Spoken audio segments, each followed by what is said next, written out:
Welcome to my channel grown up talk with Oni. আর আমরা discuss করছি ব্যাঙ্গালোরের রেন্টাল স্ক্যাম নিয়ে। স্পেশাল টাইপের একটা স্ক্যাম যেটা 2-3 বছর ধরে খুব র্যাম্পেন্ট হচ্ছে। কি যে ফ্ল্যাটে ঢোকার সময় আমরা যে সিকিউরিটি ডিপোজিট যেটা আমরা জমা করি ওনাদের কাছে, সেটা ওনারা যখন আমরা ফ্ল্যাট ছাড়ছি সেই সময় ফেরত দিচ্ছেন না, ফেরতে দেরি করছে, অথবা অনেক সময় সেই ডিপোজিটের থেকে একটা বড় অংশ কেটে নিচ্ছে এই বলে যে ফ্ল্যাটে ড্যামেজ ছিল। এটা গাজওয়ারি করে অনেক সময় হচ্ছে, আর অনেক অনেক সময় আমাদের ইগনোরেন্স থেকেও এই জিনিসটা হচ্ছে। তো আমরা ফার্স্ট ভিডিওতে কথা বলেছিলাম প্রোঅ্যাক্টিভ অ্যাপ্রোচ নিয়ে, অর্থাৎ ফ্ল্যাট খোঁজার সময় আমি কি কি জিনিস খেয়াল রাখলে এরকম ঘটনা আমাদের সাথে হওয়ার প্রবাবিলিটি অনেকটা কমে যায়। এই ভিডিওতে আমরা কথা বলবো রিঅ্যাক্টিভ অ্যাপ্রোচ নিয়ে, অর্থাৎ আপনার সাথে যখন এই ঘটনাটা ঘটে গেছে, অর্থাৎ যখন ওনার বলে দিয়েছে যে ভাই টাকা আমি ফেরত দেবো না, তুমি যা করার করে নাও, সেই সময় আপনি কি কি স্টেপ নেবেন। তো আসি, ফার্স্ট পয়েন্ট হচ্ছে নোটিস। সো আপনি যখন একটা ফ্ল্যাট রেন্টাল এগ্রিমেন্ট করছেন, এটা একটা লিগাল কন্ট্রাক্ট। তো আপনি যখন ফ্ল্যাট ছাড়ছেন, আপনাকে লিগাল কন্ট্রাক্ট লিগালি আপনাকে সিজ করতে হবে, অর্থাৎ প্রপার ডকুমেন্টেশন আপনাকে রাখতে হবে। তো অনেক সময় লোকেরা কি করে যে ফোন করে ওনাকে বলে দেয় যে অমুক দিন আমি বাড়ি যাচ্ছি। সেটা করবেন না। আইদার ওনাকে ইমেল করবেন অথবা হোয়াটসঅ্যাপও করতে পারেন, কিন্তু একটা রিটেন ডকুমেন্ট থাকবে এই বলে যে অমুক দিন আমি ফ্ল্যাট ছাড়ছি, দ্যাট ইজ দ্য ডে আমার নোটিস পিরিয়ড শেষ হচ্ছে। এবং মনে আছে আমি ফার্স্ট ভিডিওতে বলেছিলাম কন্ট্রাক্টে কি ক্লজে লেখা থাকা উচিত সিকিউরিটি ডিপোজিটের ফেরত দেওয়ার টাইমলাইন। ওই ক্লজ অনুযায়ী আমি যেদিন ফ্ল্যাট ছাড়বো সেদিন আমাকে ডিপোজিটের টাকা ফেরত দিতে হবে। Number 2, joint inspection.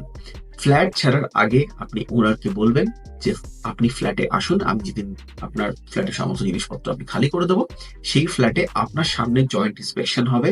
জয়েন্ট ইন্সপেকশনে যদি যে যে ড্যামেজ গুলো বেরোবে সেই ড্যামেজে আপনি এবং ওনার দুজনেই সই করবেন, এবং তার বেসিসেই যদি কোনো ড্যামেজ থাকে ওনার আপনাকে কোটেশন জমা করবে এবং আপনার কাছ থেকে টাকা ডিডাক্ট করতে পারে। আপনি ফ্ল্যাটের চাবি ছেড়ে দিলেন, তারপর 3 দিন বাদে ওনার এসে বললো ওই জিনিসটা তো খারাপ পেয়েছি, নট, সেটা চলবে না। আপনার সামনে জয়েন্ট ইন্সপেকশন করতে হবে, এবং তখন যদি কোনো ড্যামেজ বেরোয় তবে সেই ড্যামেজটা দেওয়ার জন্য আপনি লায়াবল অথবা নন। এবার আছে 3 নম্বর পয়েন্টে। মনে করুন আপনি নোটিশ দিয়েছেন প্রপার, আপনি জয়েন্ট ইন্সপেকশন করেছেন, তারপরে ওনার টাকা ফেরত দিচ্ছেন। ওকে, তা আপনার কাছে তখন একটি পথ খোলা আছে, সেটা হচ্ছে লিগালি আপনাকে মুভ করা। কারণ আপনি তো ওনার কাছে গিয়ে জোর জবরদস্তি করতে পারবেন না যে ভাই টাকা দিয়ে, না হলে জাস্ট কেলিয়ে দেবো। সো লিগালি আপনার কাছে কি কি স্টেপ আছে? ফার্স্ট স্টেপ, লিগাল স্টেপ নেওয়ার আগে first step is legal notice. আপনাকে ওনারকে একটা লিগাল নোটিস পাঠাতে হবে এই বলে যে ভাই দেখুন, আমি যখন কন্ট্রাক্ট করেছিলাম তখন এই ক্লজে লেখা ছিল যে আমি যখন ফ্ল্যাট ছাড়বো তখন টাকা ফেরত দিতে হবে, আপনি টাকা ফেরত দিচ্ছেন না, তার মানে একটা লিগাল ভায়োলেশন, এবং যদি আপনি টাকা ফেরত না দেন আমি কিন্তু কোর্টে মুভ করবো।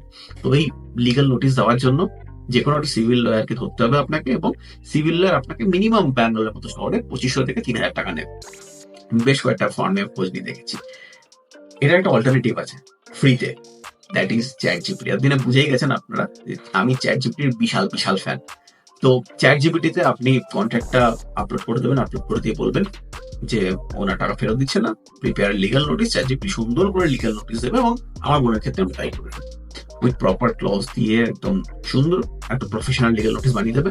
আপনি সেই লিগাল নোটিসটা আইদার ওনারকে মেল করতে পারেন, অথবা ওনারের যে অ্যাড্রেস থাকবে আপনার কন্ট্রাক্টে লেখাই থাকবে ওনার অ্যাড্রেস, সেই অ্যাড্রেসে পোস্ট করে পাঠিয়ে দেবেন। তো অনেক ক্ষেত্রে যদি ওনার সার্ভিস পার্সন হন অথবা যদি কোনো প্রবলেমে জড়াতে না চান, ওনার বুঝে যাবে যে ভাই একে ঘাটিয়ে লাভ নেই, লিগালি মুভ করতে পারে, অনেক ক্ষেত্রেই ওনার দিয়ে দেয়। আমি রেডিটে মোটামুটি যা করেছি যে ওনারকে লিগাল নোটিস পাঠিয়ে অনেক সময় কাজ হয়ে যায়। আর তবুও দেখছেন যদি কাজ না হয়, তাহলে লিগাল স্টেপের next step is go to police station. তো পুলিশ স্টেশনে যদি যাবেন, পুলিশ স্টেশনে যাওয়ার আগে আপনি সমস্ত এভিডেন্স কালেক্ট করুন। কি কি এভিডেন্স তার মধ্যে থাকবে? 1 নম্বর আপনার লিগাল কন্ট্রাক্ট, সেকেন্ড হচ্ছে আপনি যে রেন্ট পে করেছেন তার তার যে প্রুফ আছে, অর্থাৎ প্রতি মাসে আপনি যে টাকা পাচ্ছেন তার ব্যাংক স্টেটমেন্ট, যাতে এটা প্রুফ হয় যে আপনি আপনার তরফ থেকে এগ্রিমেন্টের কোনো ক্লজের ভায়োলেট করেননি। থার্ড ইজ ইওর লিগাল যে রিটার্ন নোটিস দিয়েছেন যে অমুক দিন আপনি ফ্ল্যাট ছাড়ছেন। ফোর্থ ইজ লিগাল নোটিস, যে লিগাল নোটিস দেওয়ার পরে ওনার টাকা ফেরত দেন। এছাড়া যদি কোনো আরো কোনো কনভারসেশন থাকে সেটা নিয়েও আপনি পুলিশের কাছে যেতে পারেন। বেস্ট অপশন হচ্ছে যদি পুলিশের কাছে যান, তবে এমন কোনো কলিগ অথবা আপনি বন্ধুকে নিয়ে যান যে লোকাল কানাডা ভাষা বলতে পারে, কারণ অবভিয়াস রিজন আপনি জানেন। এবং পুলিশের কাছে গিয়ে এটা আপনি বলবেন যে কন্ট্রাক্ট ভায়োলেশন হয়েছে এবং প্লিজ হেল্প মি। আপনি শুনলে অবাক হবেন, আমরা অনেক ক্ষেত্রে পুলিশের সম্বন্ধে একটা প্রি নোশন আইডিয়া নিয়ে থাকি যে পুলিশের কাছে গেলে পুলিশ হেল্প করবে না, সেরকম নয়। আমি এরকম প্রচুর কেস জানি যেখানে পুলিশ নিজে থেকে উদ্যত হয়ে ওনাকে ফোন করেছে এবং জিনিসটা নেগোশিয়েট করার চেষ্টা করে জিনিসটা মিটমাট করে দিয়েছে। পুলিশ এখানে এই ক্ষেত্রে বেশ হেল্পফুল। যদি সেক্ষেত্রে পুলিশ হেল্পফুল না হয়, তাহলে আপনি এটাকে বলতে পারেন যে আপনি এক্ষেত্রে জেনারেল ডায়েরি করুন। এক্ষেত্রে এফআইআর নেওয়ার পুলিশের চান্স কম, বিকজ এই যে টাকা লেনদেনের ব্যাপার স্যাপার এগুলো সিভিল কোর্টে যায়। তো সিভিল কোর্টে যদি কেস হয় তাহলে পুলিশ জেনারেলি এফআইআর নেয় না। আপনি এক কাজ করতে পারেন, অ্যাটলিস্ট পুলিশ স্টেশনে জেনারেল ডায়েরি দেওয়া। লাস্ট স্টেপ হচ্ছে আপনি পুলিশের কাছেও গেলেন, সবকিছু করলেন, তবুও না ফেরত দিচ্ছে না, তো লাস্ট স্টেপ ইজ আপনাকে সিভিল কোর্টে গিয়ে এই মামলা করতে হবে। আমি বেশ কয়েকটি লিগাল ফার্মে আমি খোঁজ নিয়েছি। সিভিল কোর্টে মামলা করার জন্য মিনিমাম আপনাকে 35 থেকে 40 হাজার টাকা খরচা করতে হবে। অর্থাৎ আমাদের কি খরচা আছে, 1 নম্বরে ইনিশিয়াল লিগাল নোটিস, সেকেন্ড হচ্ছে কোর্টের ফাইলিং চার্জেস, তারপরে অ্যাটলিস্ট ধরে নিন যে এরকম কেসে 5 থেকে 6টা হিয়ারিং হয় এবং প্রতি হিয়ারিং এর জন্য আপনাকে টাকা দিতে হবে। তো 35 থেকে 40 হাজার টাকা খরচা, এবং তারপর ধরে নিন যে অ্যাটলিস্ট সিভিল কোর্টে এরকম কেসের মামলার রায় বেরোতে 2 থেকে 2.5 বছর টাইম লাগে।